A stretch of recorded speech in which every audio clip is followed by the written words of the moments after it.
पहला सैमुएल 13वां बाब और उसकी 14वीं आयत। फर्स्ट सैमुएल चैप्टर 30 वर्स 14 लिखा है, लेकिन अब तेरी सल्तनत कायम न रहेगी, क्योंकि खुदावंद ने एक शख्स को जो उसके दिल के मुताबिक है तलाश कर लिया है, और खुदावंद ने उसे अपनी कौम का पेशवा ठहराया है, इसलिए कि तूने वो बात नहीं मानी जिसका हुक्म खुदा ने तुझे दिया था।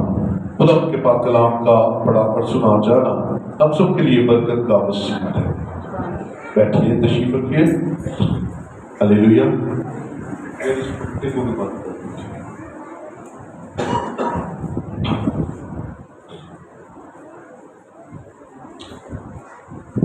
हालेलुया। हम सब जिंदा है और खुदा की हुजूरी में है, इसलिए हाथ उठाकर कहेंगे, इसलिए हालेलुया हालेलुया। खुदा की तारीफ हो। ये आसमान के खुदा की मोहब्बत है कि वो हमें गरमाता है, अंदर से गरमाता है और हमें अपने हुजूर ले आता है। आज मेरा मौजू है टॉम डेविड और उसकी बिब्लिकल बहुत सारी खुसूसियात, उसके अंदर बहुत सारी खुदा की तरफ से बरकतों के साथ साथ जो उसे खुदा की तरफ से पहली बरकत मिली या उसने खुदा को अपनी तरफ अट्रैक्ट किया और खुदा ने उसके लिए ये टाइटल दिया, दिल के मुताबिक। बोलेंगे जी, दिल के ऑन हार्ट, दिल के मुताबिक। और याद रखिए, किसी को भी ये टाइटल देने के लिए किन चीजों की जरूरत है? दिल के मुताबिक का टाइटल देने के लिए किस चीज की सबसे ज्यादा जरूरत है? अगर आप अपने घर में बहन भाइयों में से अफजल होना चाहते हैं, आप अपनी जॉब में सारे एम्प्लॉयज में से ज्यादा नुमाया नजर आना चाहते हैं, आप अपनी जिंदगी के किसी भी शोबे में उभर कर सामने आना चाहते हैं, ताकि आपके ऊपर जो इंचार्ज है, आपके घर का जो सरबराह आपका बाप या आपकी माँ है, आपका बॉस है, आपका पास्टर है, आपकी तंजीम का मालिक है, आपका बॉस है, वो आपकी तरफ निगाह करे और वो कहे ये मेरे दिल के मुताबिक है। इसके लिए क्या करना पड़ेगा? जी जी, अपने आप को ढेलना पड़ेगा और मोहब्बत करना पड़ेगी, एक चीज। और हाँ जी, ये हाथ खड़ा करें जिन्होंने कहा फर्माबरदारी। ओके, फर्माबरदारी यानी कि हुक्म मानना और ईमानदारी और भाइयों दिल का साफ होना, वफादारी। आप अगर नुमाया होना चाहते हैं तो इन सारी चीजों के साथ साथ वफादारी, उड़ेलना, ईमानदारी, अपना आप फर्माबरदारी में, हुक्म में झुकाना, इस सारी बातों के साथ साथ आपका ओवर एफिशिएंट होना, प्रोएक्टिव होना, आपका काम करने में तेज होना। लेकिन दाऊद को खुदा बादशाह बनने से पहले ये टाइटल दे रहा है। हालेलुया। इसका मतलब है खुदा इन सारी बातों पर ध्यान करते हुए हमारे अंदर को जानता है कि अगर इसे किसी किस्म की बरकत मिले, शोहरत मिले, इज्जत मिले, तो वो इसका इस्तेमाल कैसे करेगा। काश खुदा हमारे लिए भी ऊपर देखकर सोचे, ये बेटी मेरे दिल के मुताबिक है, ये बेटा मेरे दिल के मुताबिक है, ये खानदान मेरे दिल के मुताबिक है। आइए जरा दाऊद की थोड़ी सी बायोग्राफी आपके साथ शेयर करता हूं। एक सरमन में दाऊद के बारे में हम सीख नहीं सकते, लेकिन आज जो 3-4 नई बातें आपके साथ शेयर करूंगा, लेकिन उससे पहले मैं जो दाऊद की बायोग्राफी है वो आपके साथ शेयर करना चाहता हूं। दाऊद के नाम का मतलब है प्यारा, beloved। क्या मतलब है जी? प्यारा, beloved। दाऊद के बाप का नाम यस्सी था। इसकी 2 बहनें थी, एक का नाम जरोया और दूसरी का नाम अबीजील था। दाऊद की तकरीबन 10 बीवियों का जिक्र हमें मिलता है। मीकल, अबीजील, अखीनोम, माका, अजीब, अबीताल, अजला, बत्सबा, अबीशाग और भी कुछ होंगी। इनमें से सबसे जो लवली बीवी थी, जिससे बहुत प्यार करता था, उसका नाम बत्सबा था, जो सुलेमान की मां, बादशाह सुलेमान की जो मां, उसका नाम बत्सबा था। और ये इन 10 में से, और मेरे ख्याल 10 से भी कुछ ज्यादा ही होगी, बादशाह था ना, लश्कर में जितने मर्जी शामिल करते जाते। तो इन 10 में जो सबसे करीबी और सबसे प्यारी थी वो बत्सबा थी। आगे चलते हैं। दाऊद कि अगर बेटों के बारे में आप जानना चाहते हैं तो हवाला नोट कर लीजिए, आपको वहां पे मिल जाएंगे। 2 शमूएल 3 बाब और उसकी पहली 5 आयत में आपको दाऊद के बेटों का जिक्र मिल जाएगा। और फिर 2 शमूएल 5वां बाब उसकी 13वीं आयत से 15वीं आयत तक भी उसके बेटों का जिक्र हमें मिलेगा। रहाइश बैतलहम में थी। उसके पास 3 टाइटल है। पहला वो बादशाह, दूसरा वो नबी था, और तीसरा वो ज़बूर नबी था। अब बहुत सारे लोग इस बात में कंफ्यूज हैं कि वो बादशाह था या नबी था। वो बादशाह था, और अगर आप ज़बूरों में जो 150 ज़बूर हैं, उनमें से 73 ज़बूर जो हैं वो दाऊद के कलम से लिखे गए हैं। 73 ज़बूर। सो इन 73 ज़बूरों में यीशु मसीह की ज़ाते अक़दस के बारे में, यीशु मसीह की पहली आमद के बारे में बहुत सारी पेशन गोइयां मिलती हैं, नबूवतें मिलती हैं, और ये बातें बगैर नबूवत के नहीं लिखी जा सकती। और अगर वो नबी था तो ही रूह उसके अंदर आती और वो नबूवत की बातें लिखता था। इसलिए वो एक ही वक्त में बादशाह भी था, वो नबी भी था, और ज़बूर नवीस भी था। हमें उसके 3 टाइटल्स हमें मिलते हैं। अब जानते हैं उसके 7 भाई और 8वां वो खुद था। घर में जो दाऊद की हैसियत थी वो सबसे कौन सा नंबर था उसका? नहीं था, वो सबसे छोटा, लेकिन खुदा की निगाह में उसे बड़ी इज्जत मिली। हालेलुया। था वो सबसे छोटा, अपने भाइयों में सबसे छोटा था। पेशा जी उसके 3 पेशे थे। मौसीकी, मौसीकार था, वो बजाता था। 10 साल आजाद करने उसने बहुत सारे बनाए। फिर उसने वो शायर था, शायरी करता था, लिखता था। ये ज़बूर जो है शायरी है, पोइट्री की किताब है। और तीसरा वो चरवाहा था, वो अपने बाप की भेड़ें चराता था, वो अपने बाप का मददगार था और भेड़ बकरियां चराया करता था।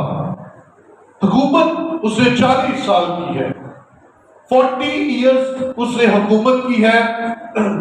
7.5 साल उसने हबरून में और 33 साल पूरे मिला के बाकी के जो साल हैं वो 12 के 12 कबीलों पर 40 साल उसने हुकूमत की है।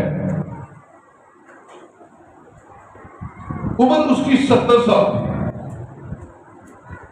उम्र कितनी थी जी? 70 साल। हुकूमत उसने कितनी की? 40 साल। 7 साल हबरून में और 33 साल पूरे मिला के वो 40 साल बादशाह रहा। लेकिन जब वो मसा किया गया तो तब वो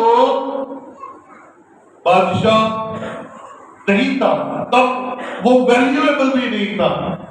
तब वो अपने घर में सबसे सादा काम जो भेड़ बकरियां चलाने का ना वो करता था, सादा ही बंदा था।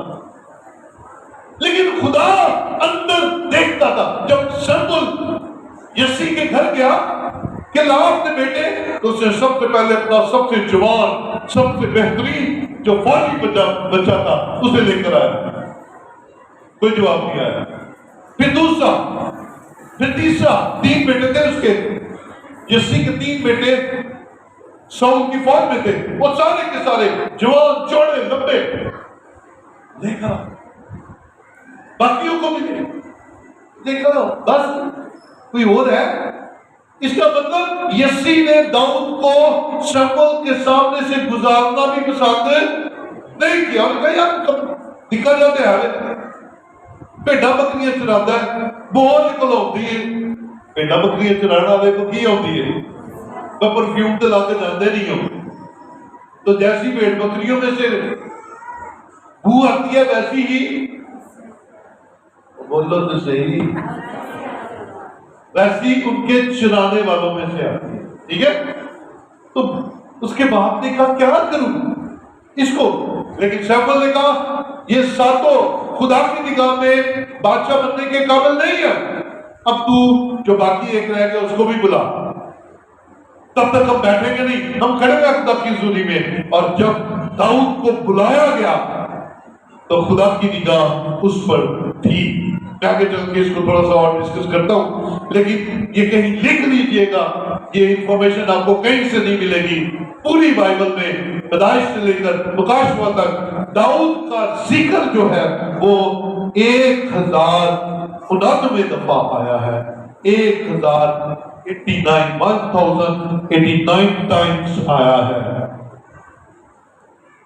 कितना हम बंदा है, कितना खास आदमी है, कितना जबरदस्त खुदा का प्यारा है, कितना खुदा उसे प्यार करता है कि उसके जिंदा कलाम में 1099 दफा उसका जिक्र पाया जाता है।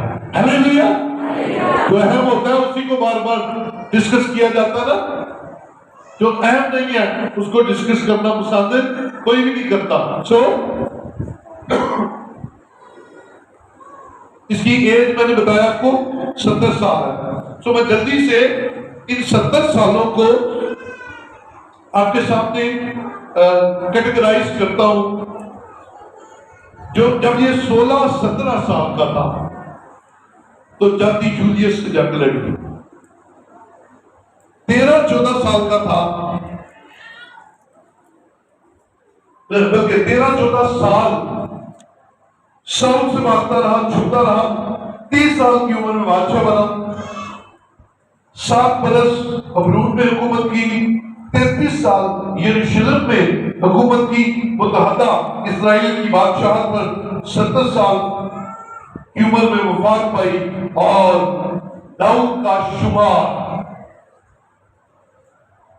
उन मर्दों में होता है जिनको बाइबल मुकद्दस मुकद्दस कहती है कि वो खूबसूरत है। खूबसूरत, ये टाइटल तकरीबन 8 मर्द है बाइबल मुकद्दस में, 8 पेड़ हैं जिनको बाइबल ने कहा है वो खूबसूरत थे, वो देखने में बड़े जबरदस्त। मैं जल्दी जल्दी उनके नाम आपको बता देता हूँ, जब रिकॉर्डिंग आपके पास आएगी तो उसमें से जरूर देख लीजिए। पहला मर्द जिसके बारे में लिखा गया है कि वो ब्यूटीफुल, खूबसूरत, हैंडसम था, उसका नाम यूसुफ, याकूब का बेटा यूसुफ, जो मिस्र का हाकिम बना। दूसरा मर्द जिसका जिक्र खूबसूरती में आया है वो है मूसा, लिखा है मूसा खूबसूरत था। फिर शाऊल बादशाह जो इस्राएल का पहला बादशाह था, उसके बारे में लिखा है वो इस कदर कदावर और खूबसूरत था कि उस जैसा कोई मर्द इस्राएल में है ही नहीं था, इतना खूबसूरत शख्स था। और फिर चौथे नंबर पर दाऊद के बारे में बाइबल फरमाती है कि वो खूबसूरत है। फिर दाऊद का बेटा अभी सुलू, उसके बारे में लिखा है सर से लेकर पांव की चांदी तक उसके अंदर कोई दाग नहीं था, खूबसूरत शख्स था। और आगे चलते हैं, फिर दाऊदी का बेटा अदोनिया, तीसरे नंबर पर, 7वें नंबर पर दानियल नबी, और 8वें नंबर पर 3 लोग सिदरक, मिशक और अबदजू, ये तीनों खूबसूरत लोग गिने गए हैं जिनके बारे में बाइबल ने कहा है। आइए दाऊद के किरदार की तरफ चलते हैं। मैंने पहले बताया दाऊद अपने बाप की भेड़ें चराता था, और भेड़ें चराना और फौजी होना, इन दोनों पेशों में बड़ा फर्क है। उसके 3 भाई शाऊल की फौज में थे, बड़ी इज्जत की निगाह से देखे जाते थे, बड़ी इज्जत थी उनकी अपने घर के अंदर, लेकिन दाऊद को भेड़ बकरियां चराने का काम दिया गया हुआ था। और दाऊद अपने उस काम को, बहुत से सुनिएगा, आपके जिम्मे कोई भी काम लगाया जाए, आपके घर के अंदर, आपके काम पर, आपके बिजनेस में, आपके चर्च में, कोई भी काम आपके जिम्मे लगाया जाए, अगर आप उसे दिलदारी और वफादारी के साथ करेंगे तो यकीनन आप दिल के मुताबिक होने के लिए चुने जा सकते हैं। अब दाऊद भेड़ बकरियां तो बड़ी जान से चलाता था, आपकी इतना शायद नहीं पड़ी, बाप ने उसे शायद उस मोहब्बत से नहीं देखा, लेकिन आसमान के बाप ने, आसमान के खुदा ने उस पर निगाह की और उसका अंदर देखा कि वो भेड़ बकरियां कितनी मोहब्बत से चलाता है, मेरी कौम कितनी मोहब्बत से नहीं चलाता। हालेलुया। खुदा ने उसका अंदर देख लिया, चेक कर लिया, और फिर दाऊद जब अपने भाइयों का पता करने गया, जब अपने भाइयों को मिलने गया, उसके बाप ने कहा जंग हो रही है तो जाओ मेरा बेटा अपने भाइयों का जरा पता करके आना जरा। तो सुनिएगा, वो अपने बाप का फर्माबरदार था, वो गया, और जब उससे एक शख्स को जिसका नाम जाति जूलियत था, वो 40 दिन से मैदान में आता, फलस्तीनी फौज के सामने से निकलता और इस्राएली फौज के सामने आकर खड़ा होता और ललकारता और कहता, इस्राएलियों निकालो, कोई मर्द निकालो जो आकर मेरे साथ लड़े, कोई मर्द निकालो, अगर उसने मुझे हरा दिया तो मेरी सारी फौज हार जाएगी, और अगर मैंने उसे हरा दिया तो फिर तुम मेरे गुलाम बन जाओगे। 40 दिन हो गए, खौफ, हैरान, बड़ी बदहाली, बल्कि इसको यह कहा जाए कि इस्राएली फौज उस वक्त बड़ी बेइज्जती की जिंदगी गुजार रही थी। 40 दिन हो गए, बताइए कोई कितना जाति जूलियत के साथ जाकर लड़ता। तब जब अपने भाइयों का पता करके गया तो उसने कहा, मैं इस नामखून के साथ लड़ूंगा। ये अंधेरे में जैसे रोशनी की किरण नहीं थी, 40 दिनों तो कोई हमीरी पर रंडिया थी, एक बंदा, वो भी 16-17 साल का बंदा है, लड़का मैं मरूंगा। वो बात तो ऐसे फैल गई पूरी फौज में, अरे बच्चा कहने मैं लड़ा था। बादशाह तक पहुंची, बादशाह ने बुलाया। अब यहां से हमारे मैसेज का बिल्कुल रुख बदलने लगा। जरा गौर से इन बातों को सुन रहे आपने। वहां कोई है ही नहीं था जो लड़ता, लेकिन इस बच्चे ने, इस नौजवान ने जब ये ललकार बुलंद की, मैं लड़ूंगा, ये होता कौन है? खुदा की फौजों की बेइज्जती करने वाला, फजीहत करने वाला। तो बात बादशाह तक पहुंची। बादशाह ने कहा उसे बुलाओ। बादशाह ने कहा बच्चे मैंने तेरे बारे में सुना। सिखा हाँ बादशाह मैं लड़ूंगा। सुनिएगा बादशाह उसे क्या कह रहा है और वो आगे से क्या जवाब दे रहा है। मेरे साथ आगे चलिए इसी किताब में रहते हुए।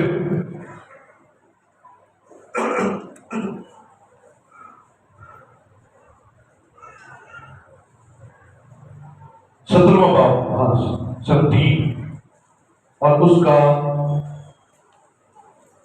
वर्ष नंबर है 32।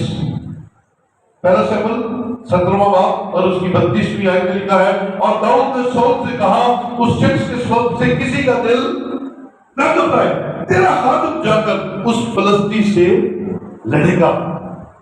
अब शाऊल ने दाऊद से कहा कि तू इस काबिल नहीं कि उस फलस्ती से लड़ने को उसके सामने जाए, क्योंकि तू महज लड़का है और अपने बचपन ही से जंगी बंद है। वो डरा रहा उसको, तू ना जा, तू बच्चा है, तू छोटा है, तू जाएगा, ओ तू ना जा, तू ना जा। मेरे अजीजों, आप ईमान रखें कि अगर खुदा आपके साथ है, अगर खुदा आपके करीब है, अगर खुदा आपसे मोहब्बत रखता है, अगर खुदा आपकी तरफ है, तो फिर आपकी बातें कुछ और हो जाएगी। हालेलुया। फिर आपकी आवाज किसी और तरह से निकलेगी, फिर आप किसी और तरह से आवाज बुलंद करेंगे। बादशाह कह रहा है तू नहीं लड़ सकता, तू कमजोर है, वो जन्मत, लेकिन क्योंकि खुदा का रूह उसके अंदर था, उसने कहा मैं जाऊंगा।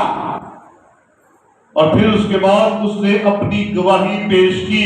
सुनिएगा, जिनके पास गवाही होती है वो गवाही शेयर करते हैं। उसे गवाही क्या दी? तब दाऊद ने शाऊल को जवाब दिया, तेरा खादिम अपने बाप की भेड़ बकरियां चराता था। ये गवाही सुना रहा है। और जब कभी कोई शेर या रीछ आकर झुंड में से कोई बर्रा उठा ले जाता तो मैं उसके पीछे पीछे जाकर उसे मारता और उसे उसके मुंह से छुड़ाता, और जब वो मुझ पर झपटता तो मैं उसकी दाढ़ी पकड़कर उसे मारता और हलाक कर देता था। ये क्या है? ये क्या है?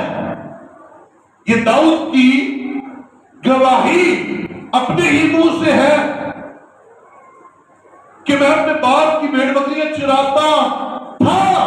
यहां आने से पहले तक मैं भेड़ बकरियां चराता था, लेकिन जब मैं यहां पर आया हूं तो मैं गवाही के साथ आया हूं, और गवाही ये है कि मैं जब उन भेड़ बकरियों को चराता था तो शेर और रीछ आ जाते थे, हमला आवर आ जाते थे, और एक आध बर्रा उठाकर भाग भी जाते थे। मैं हार नहीं मानता था, मैं उनके पीछे पीछे जाता था, और मैं ना सिर्फ पीछे पीछे जाता था बल्कि मैं उस शेर और रीछ से लड़ता था, तब तक जब तक मैं अपने बर्रे को, भेड़ के बच्चे को वापस नहीं ले लेता। अब फिर आगे सुनिएगा, तेरे खादिम ने शेर और रीछ दोनों को जान से मारा है, सो ये नामख्तून फलस्ती उनमें से एक की मानद होगा, इसलिए उसने जिंदा खुदा की फौजों की फजीहत की है। ये अंदर अंडरस्टैंडिंग करें जरा इस बात को। दाऊद भेड़ छुड़ाने के लिए किससे लड़ पड़ा? किससे लड़ा? शेर से और रीछ से। अक्सर लोग एतराज करते हैं जी जेडे भाई मिशन के पादरी ने ना गवाहियां बड़ियां सुनाते हैं। और सुनिए, जिनके पास गवाही होती है वही गवाही सुनाते हैं ना, जिसके पास गवाही है नहीं वो सुनाए क्या? कोई तो वो सुनाता ना जिसके पास होती है। अब दाऊद अपनी गवाही दे रहा है, ओ बादशाह, मैं अपने बाप की भेड़ चराता और बर्रा छुड़ाकर ले आता था। और अगर वो जाता ही ना तो गवाही होती? क्या वो बादशाह के सामने गवाही सुनाता? गवाही सुना ही नहीं सकता था। सुनिएगा, ये भेड़ जो रीछ और शेर लेकर जा रहा है, ये सिर्फ बात भेड़ की नहीं, ये बात सिर्फ भेड़ की नहीं है। अगर सिर्फ भेड़ की होती तो खैर थी, लेकिन अगर वो भेड़ ले गया है और दाऊद उसके पीछे नहीं जाता, दाऊद उसके साथ फाइट नहीं करता, दाऊद उसके साथ मुकाबला नहीं करता, तो फिर शेर और रीछ को आदत पड़ जाती थी। किस बात की? भेड़े चुराने की।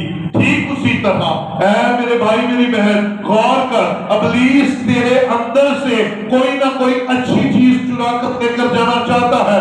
वो भेड़ की बात ही नहीं है, बात तो है तेरे अंदर से किसी अच्छी आदत का चुराया जाना। और अगर तेरे अंदर से अच्छी आदत जा रही है, तेरे अंदर से कोई बरकत जा रही है और तू पीछा नहीं करता, तू लड़ता नहीं है, तू मुकाबला नहीं करता, तो जैसे शेर और रीछ को आदत पड़ जानी थी वैसे ही इब्लीस को आदत पड़ जानी है। और वो आएगा, वो बारी बारी करके तेरे अंदर से अच्छी आदतें चुराता जाएगा और एक वक्त आएगा तू बिल्कुल अच्छी आदतों और बरकतों से खाली हो जाएगा। क्योंकि तेरे पास इस वक्त गवाही है, तेरे पास इस वक्त गवाही है कि यीशु ने तेरे लिए बड़े बड़े काम किए हैं। तेरे पास गवाही है यीशु मसीह ने तेरी बीमारियों में से तुझे निकाला है। तेरे पास गवाही है कि यीशु मसीह ने तुझे गुर्बत में से निकालकर अच्छे हालात में रखा है। तेरे पास गवाही है कि तू उसका प्यारा है। तेरे पास गवाही है कि तू उसकी प्यारी है। लेकिन अगर तू मुकाबला ही ना करे तो एक वक्त आएगा कि तू खाली रह जाएगा और तेरे पास गवाही खत्म हो जाएगी। बात तो ये है कि भेड़ नहीं जा रही। गौर से बात सुनिएगा, ये इस सरमन का पावरफुल तरीन जुमला है जो पात्रू मेरे अंदर डाल रहा है कि अगर मेरे अजीज भाई मेरी बहन, अगर बर्रा चला गया है, अगर भेड़ का बच्चा चला गया है तो भेड़ का बच्चा नहीं गया, गवाही चली गई। और अगर तूने उसका मुकाबला नहीं किया तो फिर तेरे पास बचा क्या? तू यीशु की गवाही कैसे देगा? और अगर तेरी गवाही चली गई तो तेरी गवाही देने वाला कोई नहीं बचेगा।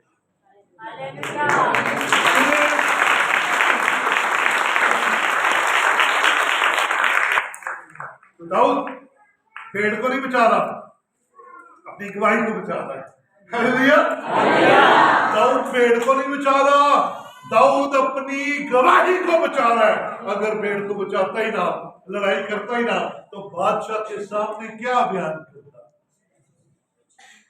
इब्लीस आपकी गवाही चुराना चाहता है, उसे रोकिए, उसको अपनी गवाही चोरी ना करने दीजिए। अपनी गवाही पर कायम रहिए ताकि आपकी गवाही दूसरों की बेहतरी और दूसरों को बचाने का काम करती रहे। आइए दूसरी चीज की तरफ चलते हैं जो दाऊद ने बचाई। अब आप देखिए,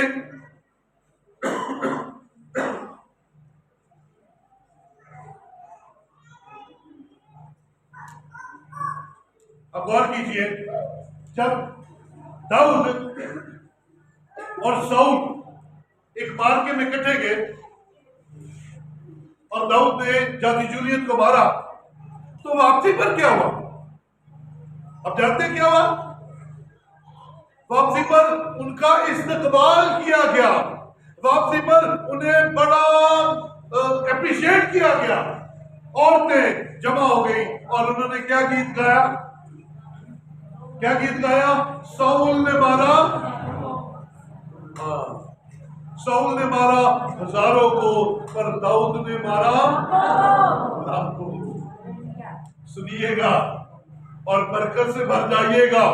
अगर दाऊद ने उस भेड़ को ना बचाया होता तो क्या उसका गीत कोई गाता? क्या वो भेड़ को बचाते हुए शेर और रीछ को जब मार कर आता है तो उसने बादशाह को क्या तसल्ली दी?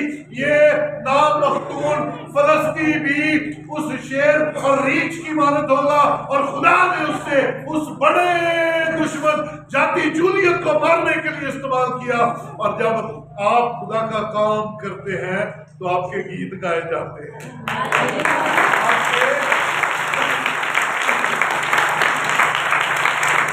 आपके क्या गाए जाते हैं?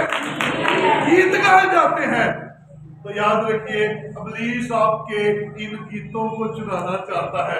ये जो आपकी गुडविल है ना, जो लोग आपकी तारीफें करते फिरते हैं, जो लोग आपके लिए अच्छे अल्फाज बोलते हैं, जो लोग आपको बड़ा अप्रिशिएट करते हैं, इब्लीस उसे चुराना चाहता है और चाहता है कि भेड़ से काम बस हो जाए। लेकिन दाऊद ने उस भेड़ को नहीं बचाया बल्कि अपने गीत को बचा लिया। बोले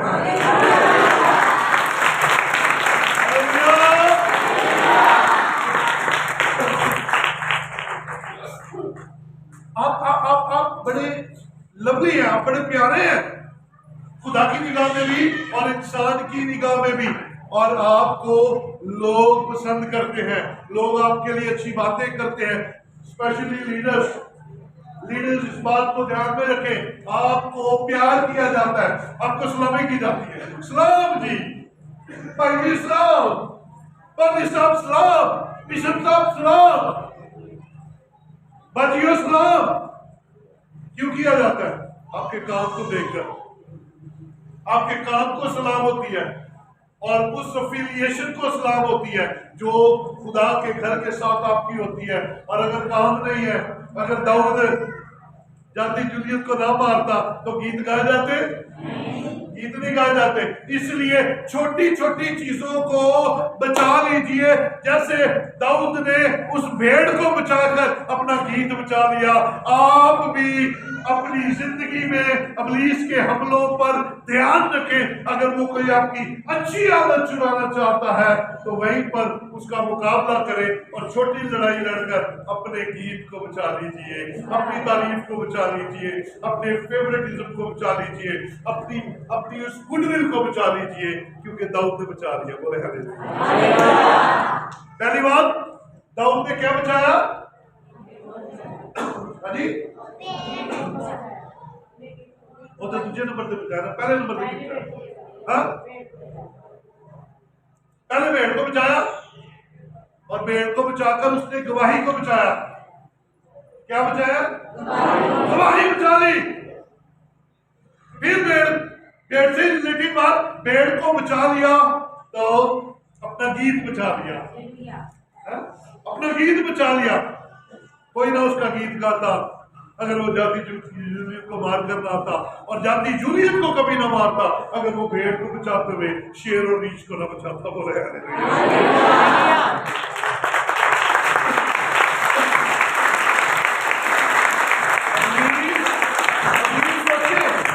क्या करता है? वो छोटा काम करके आगाज करता है ताकि आपको बड़े नुकसान से दोचार करे और आप अपने छोटे नुकसान में डट जाइए, मुकाबला कीजिए ताकि बड़े नुकसान तक ना पहुंचे। तीसरी बात, जो दाऊद ने भेड़ को बचाकर सेव की, अब गौर करें, मैंने आगे बताया कि दाऊद ने कितना साल हुकूमत की? कितने साल? 40 साल। भाइयों कितने साल? 40 साल। 7 साल हबरून में 2 कबीलों पर और 33 साल पूरे बनी इस्राइल के 12 कबीलों पर मुतहदा इसराइल की सल्तनत पर उसने सल्तनत की, बादशाहत की। अब आप गौर कीजिए, अब आप इन बातों पर थोड़ा सा ध्यान दीजिए। भेड़ को बचाते बचाते उसने तख्त बचा लिया। पेड़ को बचाकर उसने अपना तख्त बचा लिया। ना भेड़ को बचाता, ना गवाही पैदा होती, ना गवाही पैदा होती, ना जाति जूलियत को मारता, ना जाति जूलियत को मारता, ना तारीफें होती, ना गीत गाए जाते, और ना गीत गाए जाते तो ना तख्त पर बिठाया जाता। इसका मतलब है उसने छोटे पर्दे को बचाकर अपने तख्त को सेव कर दिया, क्योंकि खुदा ने तो कहा था कि तेरे घराने में तख्त पर बैठने के लिए मर्द की कमी ना होगी। खुदा का तो वादा था, लेकिन दाऊद की अपनी भी एफर्ट है। वो आपके लिए एक नमूना है, वो आपके लिए और मेरे लिए एक नमूना है कि छोटी बातों पर गौर कीजिए। छोटी छोटी चीजों पर गौर नहीं करते। पहले एक अच्छी आदत चुराता है, फिर दूसरी अच्छी आदत चुराता है, फिर तीसरी अच्छी आदत चुराता है, फिर हमारी आदतों में से अच्छी आदतें खत्म हो जाती हैं और फिर हम बुरी आदतों का मम्मा बन जाते हैं। फिर बुरी आदतें हमारे अंदर ठहर जाती हैं, फिर हम बुरी आदतें ही लिए फिरते हैं। नजर हम शायद जैसे बंदी आते हो, जैसे दाऊद के भाई बड़े अच्छे नजर आते थे, लेकिन खुदा दिल पर ध्यान करता और दाऊद को चुनता है। खुदा ने भी आपके दिल पर ध्यान करते हुए आपको चुना है। अपने तख्त को बचा लीजिए, अपने आप को सेव कर लीजिए। और देखिए वो शुरुआत कहां से कर रहा है? भेड़ से। पहुंचना कहां चाहता था? उसके तख्त को छीनना चाहता था। वो इब्लीस उसके तख्त को छीनना चाहता था, लेकिन दाऊद ने अपना तख्त सेव कर लिया। सुनिए मेरे साथ, आइए जरा बाइबल मुकद्दस में लूका की इंजील पहले बाब में, शाबाश, वहां पर भी तख्त का जिक्र हमें वाज़ेह तौर पर मिल जाएगा। लूका पहला बाब और उसकी 32वीं और 33वीं आयत को देखते हैं।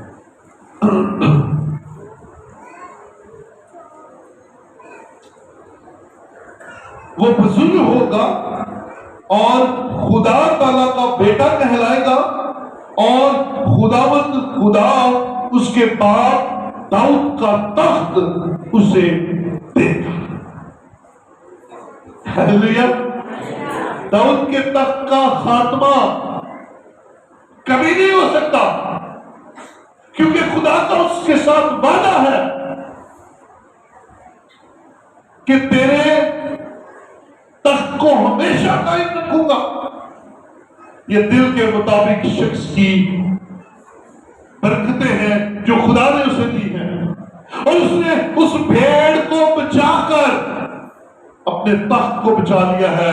इब्लीस भी आपकी भेड़ को चोरी करके आदत डालता है, और वो सिर्फ भेड़ तक नहीं रहता, वो आपके तख्त को आपके पास से छीनना चाहता है। क्योंकि गौर कीजिए, यीशु मसीह ने अजर के तौर पर कहा है कि तुम मेरे साथ तख्त पर बैठकर अदालत करोगे। हालेलुया। इब्लीस चाहता है कि वो आपका तख्त छीन ले, आपको उस हमेशा की जिंदगी में जाने से रोक ले। इब्लीस चाहता है कि भेड़ में फंसे, भेड़ एक में, दो में, एक अच्छी आदत, दूसरी अच्छी आदत जाती चली जाएगी, और एक वक्त आएगा कि आपका अंजाम हमेशा की आग और गंधक से जलने वाली झील होगी। लेकिन इब्लीस इसमें कामयाब नहीं हो सकता, क्योंकि आसमान के खुदा ने जिस तरह दाऊद को अपने बेटे के तौर पर दिल के मुताबिक मुताबिक के तौर पर लिया, आज खुदावंद हमें भी वैसे ही अपने दिल के मुताबिक लेना चाहता है। और वो चाहता है कि हम फर्माबरदारी करें, पहली भेड़ के चोरी होने के साथ ही अलर्ट हो जाए, पीछे दौड़े, दुआ पेश कर दे, फर्माबरदारी पेश कर दे, कलाम पर करना शुरू कर दे, ताकि इब्लीस शर्मिंदा हो जाए और भेड़ पर ही काम खत्म हो जाए। वो आपका तख्त छीनना चाहता है, इसलिए उसे तख्त के करीब भी न जाने दीजिए। और दाऊद ने ऐसा किया, उसने तख्त को बचा लिया। अजीजों, अपनी गवाही से मोहब्बत कीजिए, अपने गीत से मोहब्बत कीजिए और अपने तख्त से मोहब्बत कीजिए, क्योंकि आसमान का खुदा आपको इज्जत देना चाहता है, तख्त पर बिठाना चाहता है, आपको ऑनर देना चाहता है। आप अदालत करने वालों में से हो, क्योंकि फर्माबरदारों को और खुदा अपने लोगों को बुलाता और अपने साथ अपनी बादशाहत में शरीक करता है। अजीजों, अगर दिल के मुताबिक नहीं तो कुछ भी नहीं, दिल के मुताबिक नहीं तो कुछ भी नहीं। आइए आज अपने आप को सरेंडर कर दे, अपनी दौलत, अपनी शोहरत, अपनी इज्जत, अपनी हर चीज जो आपको खुदा से दूर कर रही है, गुस्से को, हसद को, लड़ाई को, झगड़े को, बुग़्ज़ को अपने अंदर से निकाल दीजिए। ये भेड़ें हैं छोटी छोटी जो आपके अंदर से जा रही हैं। हसद आएगी, कौन सी चीज आपके अंदर से खत्म हो जाएगी? हसद आएगी तो कौन सी चीज खत्म हो जाएगी? मोहब्बत। आपके अंदर से केयरिंग खत्म हो जाएगी, आप केयर करना छोड़ देंगे, आप एक दूसरे का ख्याल रखना छोड़ देंगे। और एक बंदे ने बड़ी खूबसूरत बात मैंने पिछले दिनों सोशल मीडिया पर पढ़ी। उसने कहा, बहुत जल्द हम एक दूसरे से बिल्कुल लाताल्लुक हो जाएंगे इस बात को याद करके कि वो मुझे याद नहीं करता। सुनिए, अगर हम खुदा के साथ लाताल्लुक हो गए कि खुदा मैंने याद नहीं करता, तो याद रखें ये भेड़ चोरी होने के मुतरादिफ है। पकड़ लीजिए, भेड़ को छुड़ा लाइए, क्योंकि आपका खुदा चाहता है कि आपका मिजाज यीशु जैसा हो जाए। हालेलुया। कलाम में लिखा है, वैसा ही मिजाज रखो जैसा मसीह का। और मसीह का मिजाज कैसा था? मसीह का मिजाज माफी का था, मोहब्बत का था, केयरिंग का था, कुर्बानी का था, बरकत का था, तरस का था, शिफा का था, मुआजिजे का था। आइए यीशु मसीह के मिजाज को हम अपनी जिंदगियों में लाएं। और ये मिजाज ऐसे नहीं आएगा, ये अपने आप को झुकाने से, अपने आप को फरोख्त करने से और अपने आप को मार देने से आएगा। जब हम सलीब के नीचे झुक जाएंगे तो फिर पौल की तरह बुलंद आवाज से कह सकते हैं, अब मैं जिंदा ना रहा, मसीह मुझ में।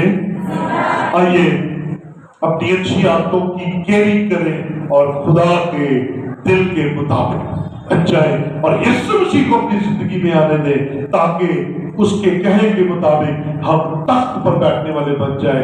अपनी गवाही, अपनी बरकतों को बचा लीजिए और इब्लीस को चोरी करने से बाज रखिए। आइए अपनी जगहों पर खड़े हों।